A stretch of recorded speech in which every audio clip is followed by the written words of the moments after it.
Hello, and welcome to Maybe I Can, exploring possibilities one sprinkle at a time. If you've ever found yourself asking, is this all there is to life? Then you're in the right place. I'm Debbie, author, speaker, entrepreneur, and coach. And every Tuesday, I'm here to share a sprinkle of hope and inspiration. Together, we'll uncover the more joy, more fulfillment, more prosperity, more fun. We'll share stories of transformation, actionable tips, and that little nudge you need to take the next step. So let's embark on this journey of discovery and say, maybe I can, to a life filled with more. Ready to find out? Let's get started.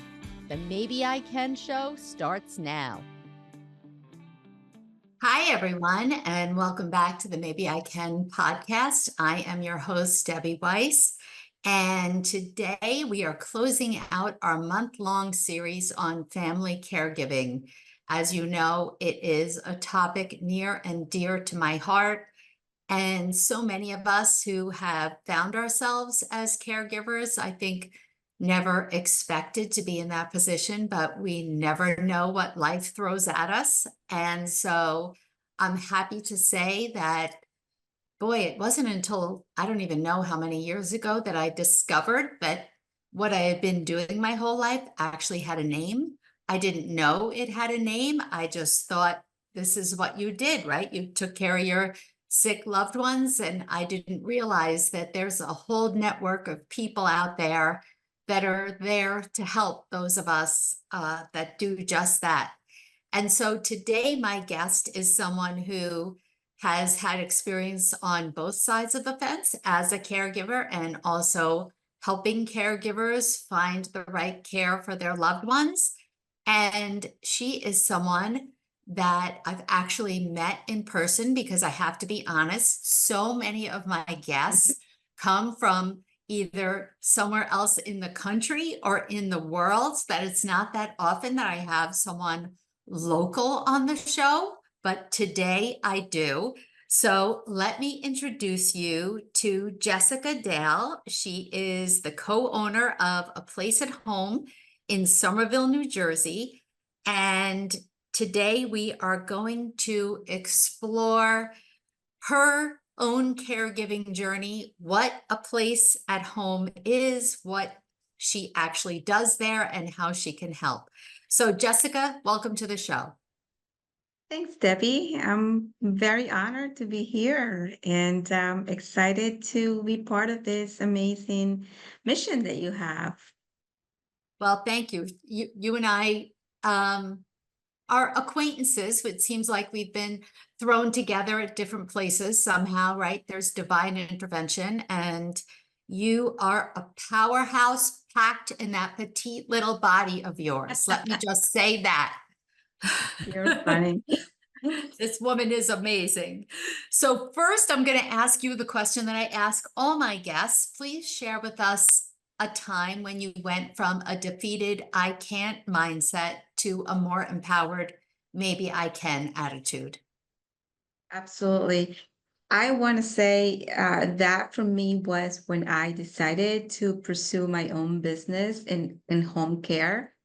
I knew I was stepping into a very unknown territory, and I had a lot of doubts and fears. But you know, running your own business could be very overwhelming.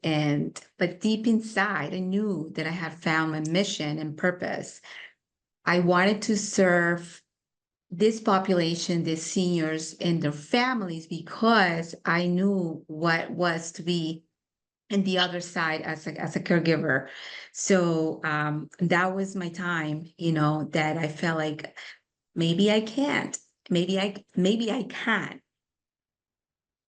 Wonderful. So let's start with, tell us a little bit about your own caregiving journey.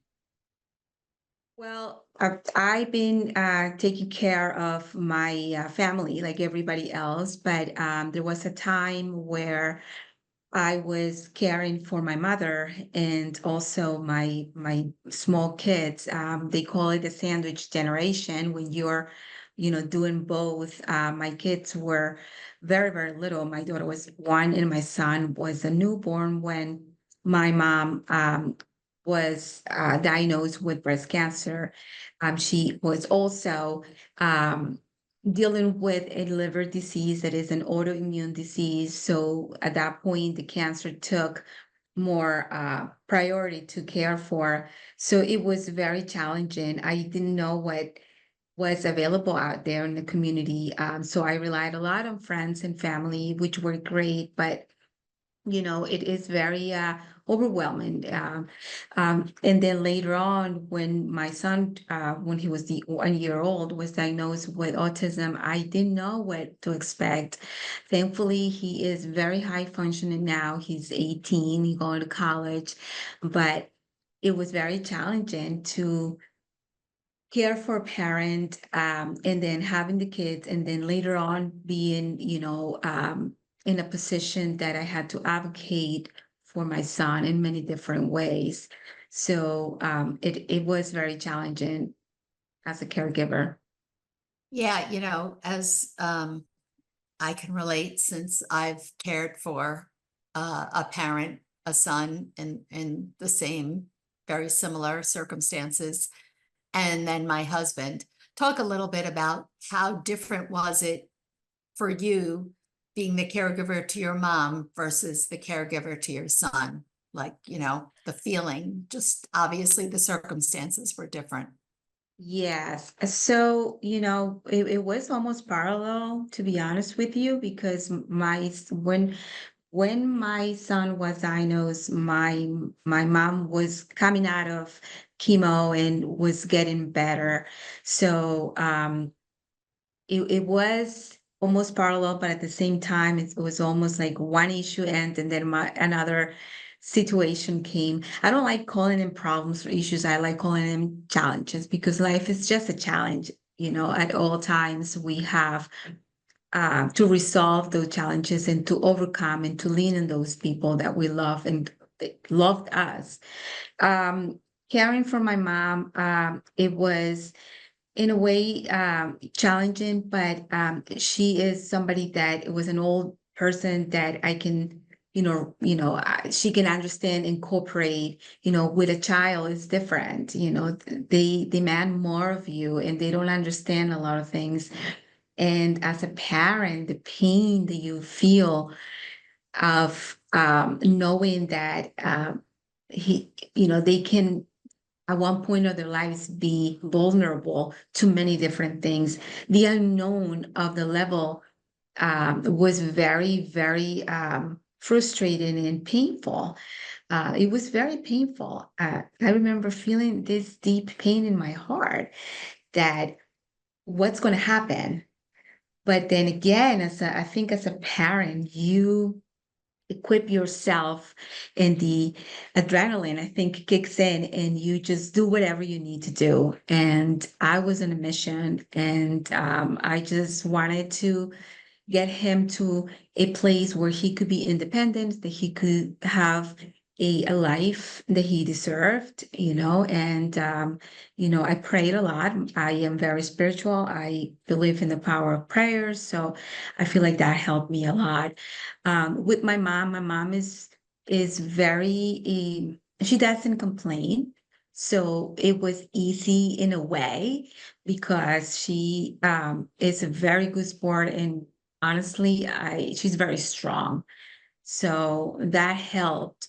But when you're caring for a child and then you have another one that doesn't understand what's going on, and he's getting all these therapies at home, and she wants to be part of it because she feels like it's a game and she's not being part of it. So that was a little challenging, but we were able to kind of combine it and use her as part of therapy. And to be honest with you, my husband and I, when we first met with a doctor in the field, he, I'm sorry, it was a she did tell us that my daughter was going to be the biggest therapist for my son because she was so social. And to this day, I want to say I am so proud to say that she adores her brother, and she goes out of the way to do things with him and, guides him through social situations. And that's all I can ask. Oh, boy, so many of the things that you said just so I so resonate with. Um, I'm my sure. son with the special needs is older than my other child, but he also, even though he is younger, they're 20 months apart, he was still we used him too. I mean, I hate to say used him, but Yeah, what it's not the it's right having word, a but role model, right? she helped him, with those developmental, you know, um, you know, issues or challenges that he had, and pushed him to be social, in a good way, because she Yeah. wanted to play with him. And, so it really was a game changer for him. Yeah. And I think too, like you said, it's so funny. Out of the blue, I don't know if you journal, but I do. Sometimes I'm better at it than others. And I find that sometimes when I'm journaling, you just never know where it's going to lead. And this morning, actually, I was journaling and it kind of led to the idea that, boy, there is no, and actually it came from me thinking about how my mother thinks about me, reminding myself that there is nothing like that parent-child connection. And no matter, here I am 61 and my mother is still, worried about me and thinking about my problems. And I'm 61 and it just never will stop, right? I mean, that's how it is. And so I think as a parent, when you care for and you're concerned about your child, not that you don't love your mother and you don't want everything fun, to be great for your mother. It's just different. And like you said, especially in this case where, especially when they're young, they can't advocate for themselves. And it's up to us to educate ourselves on so much, right? When it's all new to us. And I think most of the time, any caregiver is has to educate themselves on a new diagnosis, right? I mean, Well, that's the other usually it's out part, of the blue. you have to read about it and do your research and find resources. And, not everything that you read is true. Mm, And realizing that you have to do so much homework, you have so much to learn about the different things, and rely sometimes on doctors is not always, the most, it's not always, I don't want to say it's not always good, but I feel like having a second opinion, a third opinion, talking to other people that has gone through the same helps a lot. Because I've been with my mom, especially in situations where a doctor, she was misdiagnosed with bone cancer right after she has gone through so many different challenges already. And we cried and we were mm, devastated. And then we ended up going to a second opinion, and he said, "This is no bone cancer. This is just osteoporosis. This is no oh my bone goodness. cancer." I mean, how horrible is that? That is horrible. I think so often, and I think we're getting a little better, that we just think that doctors know it all and they're human and they Yeah. make mistakes. They don't do it on Right. purpose, right? But, that's the whole idea of a second opinion. And I think that our generation and younger generations are learning that it's okay to challenge and to ask questions Ask and to questions. do our, Ask and you know questions. what, Yeah. now, right, with the internet, like it's a good and a bad thing, right? Oh my Yeah, goodness, it is. when we first got my husband's diagnosis, I can't even tell you how many hours of rabbit hole. So, you can get kind of crazy. And I know every time, like, you have a bump on your finger and you have yourself Well, diagnosed with 5 million different things, right? that's the part that I think we need to be there's a balance, right? And I Yes, finally heard my husband, because every time, like you said, something comes up, or the dog, or you see something in your body, or you have a symptom, you start Googling it. I stopped doing that. I, sometimes I kind of like want to do it, but I stopped doing that because it's going to drive me crazy. And yes, why, worry before even knowing what exactly is. So um, yeah, I think as we get older, we get wiser and we get smarter. I really don't have a lot of time. So I figured, I'm not gonna worry about it. I'm gonna let the doctor take a look at me. If I don't like his answer, I can always go to another doctor, exactly. and see what's really going on. But again, the internet is great. And yes, we do need to do our own research, but we need to be careful of what resources and what the sources that we are getting our information from. Absolutely. Very good advice. Yeah. So let's go back to when you were, caregiving for your mom and when they kind of overlapped or didn't overlap. What kind of emotions, um, did you have time to worry about yourself and you were either had, Yeah. infants basically. You Yes, there that's was. like takes some getting used to in the first place on the one hand, but then you're worried about your mom. When did that affect your own mental and physical health? Yes, I remember.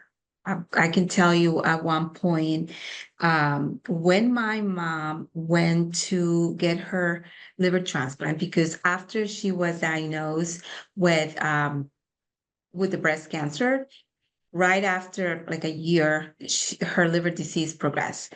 Long story short, she gets out of the surgery, that the transplant, and she comes home after being in life support for 2 weeks, because the liver transplant went well, but she developed pneumonia. And then we didn't think she was going to make it, but she got out of there, comes home, and we're getting finally, acclimated, and she falls and breaks her femur. Oh my The gosh. leg where her hip has been replaced in the past. So the hip kind of moved. So I remember rushing her to the hospital. And when the doctor said her femur is broken, we need to put her back in the hospital for another 5-hour surgery. And he said, I must say, after what she's been through and being so weak, this is fatal. And we can't guarantee anything. And I remember I was in the hospital and I just sat on the floor, and I told my husband, I just can't take this anymore. I need something to calm me down. So yes, you neglect yourself because you just going, going, going, going, and until you crash, it gets to the Yep. point. So it is hard to find that balance. At one point, you need to, and I think people say it all the time. It's like when you're in the plane and they tell you if something goes on and the mask comes down, you have to put yours first so you can help others. It is true. It is true. And it's very hard to do it because when you're so busy, and in my case, I had little kids, I wanted to provide a childhood, and I wanted to do things with them. And then yet I had my mom. But yeah, emotionally is very draining. It affects you physically too. It affects your marriage, affects your relationship with Yes. other people. Yes. So yeah, if it's you really need to step back and say, I need to do this for me, because by doing this for me, I'm doing it for my family too. Exactly. Exactly. And it's a very good point that it does affect other relationships that you have, Yes. with your partner for sure. So is this what inspired you to then, years later, right? It was several years later to open up a place at home. Yes, in a way, I always wanted to have my own business. I had two businesses before that never took off because I didn't take the time, to be honest with you. I did it part-time, and when you have a business, you can't do that. So, with 2020, like many people, I started to reflect on their lives, and I figured, I'm not getting any younger. And I was afraid, I was afraid to do it at this stage, but my kids were older, and I started looking into different options, and honestly, home care landed on my lap. And after taking the senior advisor class, which is an intense class, I fell in love with the industry. It is a very hard industry, but the rewards are great. Like I really enjoyed. I feel like I found a mission. I like that I am, we are provided joy to people at the end of their lives. And that when they go, they go with that love that we provided, with the care that we provide on our caregivers. So it is very rewarding. And yes, because when I was caring for my mom, I had no idea that there was such a thing as home care. Right. So knowing that I could have use the help of somebody professional at one point. Now I love doing this. I when I speak with the families and they are to the point that they're frustrated, they're emotionally drained, just like we just talked about, I can relate to that. And I could be that ear for them to talk and tell me what they need so we can go with a solution for them. So yes, they definitely was part of my decision on going into this field. Mm, I love that. And I'm sure that that makes you even better at what you do, because when we've all had our own personal experience, I just think that that makes us better at helping other people because we can really relate. So if you don't mind, give me a little bit of an overview. I mean, I think as even now as my own mother ages, and unfortunately she is in another state, I'm in New Jersey, she's in Florida, which, it's only a couple of hour plane ride away, but when health issues come into play, as I was just there a couple weeks ago, not for health issues really, but even Mhm. a quick trip to Florida wound up to be a whole day, and it's not the Yes, same as being able to just drive over. absolutely. Yeah. Absolutely. So it's difficult.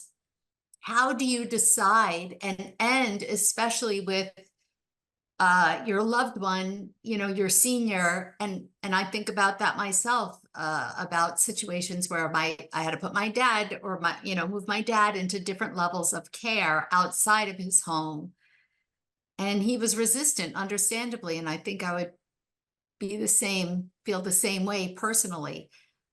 One, how much is money a factor when it comes into play with home care? And obviously that's a very general question, but um or is it usually money that stops people from home care? Is it that they can't find the right type of care? Is it that, the need is more?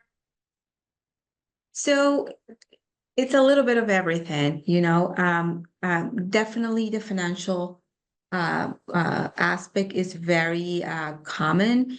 A lot of times the families don't have the ability to pay because home care is expensive. I must say it could be very costly.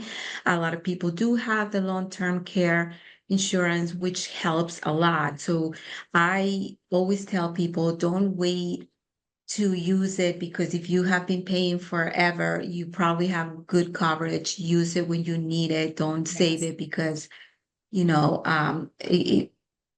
might be too late.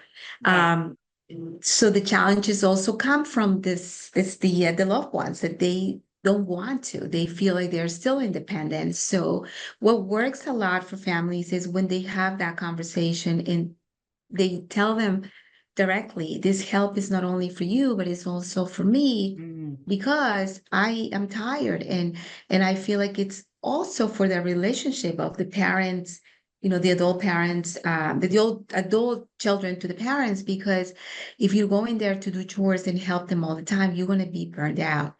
And if you have somebody doing that, you go there to spend time with them. So as a parent, if my child comes to me and says, do this because you're going to help me as well, I feel like I'm going to be more open to that. So that helps a lot. So the challenges come from many different ways. Financially, the resistance of wanting to help, and they wait until they have a fall. Falls are proven that Mm. really makes the seniors decline. So, the more proactive you are, the better shape you're in. But yeah, definitely financial and resistance are one of the most common reasons. Yeah. And, speaking of long-term care, I think it is a product. I do have an insurance background and I don't sell that, but it is a product that is so expensive that people feel that, Yeah. you know, it's not worth it. And like you said, I've seen it. I actually, with my mother, just really what you said, she broke her ankle and her wrist a couple of years ago. And we used it. We used it for home health care.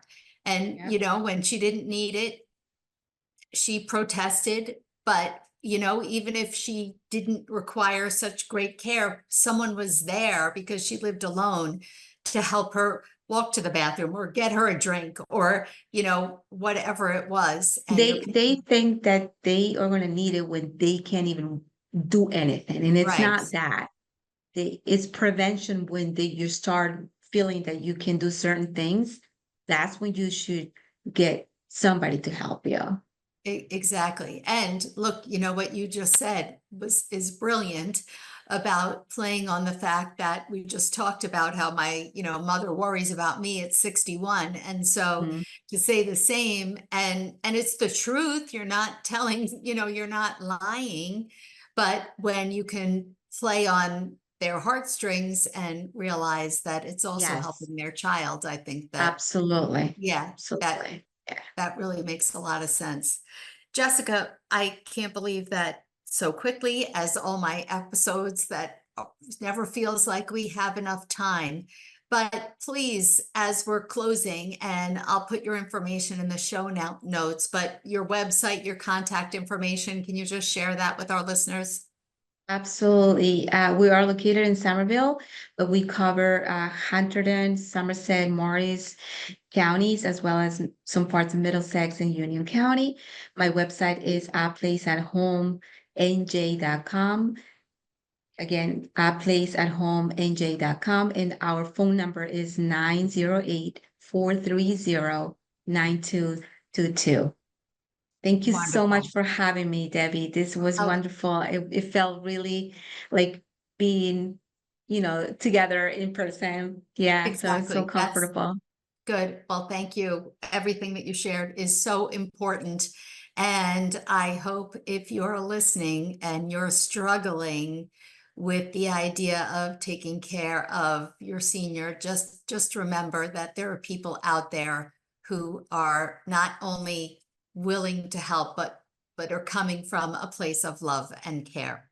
So thank you. And to everyone who's listening in real time, I am grateful for all of you, and I hope that you all have a very happy Thanksgiving.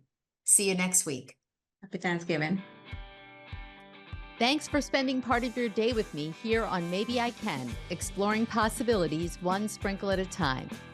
It's been great having you, and I hope you're leaving with a spark to light up your journey to more. Remember, every big change starts with a single maybe. If you're ready to kickstart that change but not sure where to begin, I've got just the thing for you. Head over to download my free guide, The One Critical Step to Kickstart Change, and take that all-important first step. Let's make those maybes into reality one sprinkle at a time. Catch you next Tuesday at 4 p.m. Eastern, 1 p.m. Pacific with more stories, tips, and that extra push you might need. I'm Debbie saying goodbye for now, but always remember, maybe, just maybe, you can.